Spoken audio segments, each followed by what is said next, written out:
معراج شریف رجب المرجب کی 27ویں رات کو ہوئی۔ معراج شریف کا تذکرہ قرآن کریم میں پارہ نمبر 15 سورہ بنی اسرائیل کی پہلی آیت میں کچھ یوں ہے: سبحان الذی اسریٰ بعبدہ لیلا من المسجد الحرام الی المسجد الاقصی الذی بارکنا حولہ لنریہ من آیاتنا انہ هو السمیع البصیر۔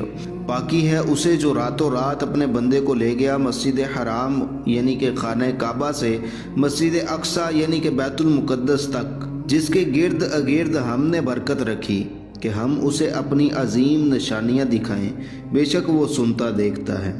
معراج شریف کو سرکار مدینہ علیہ السلام نے عرش و کرسی لوح و قلم جنت دوزخ زمین آسمان کا ذرہ ذرہ اور اللہ تبارک و تعالیٰ کی دیگر بے شمار بڑی بڑی نشانیوں کو دیکھا۔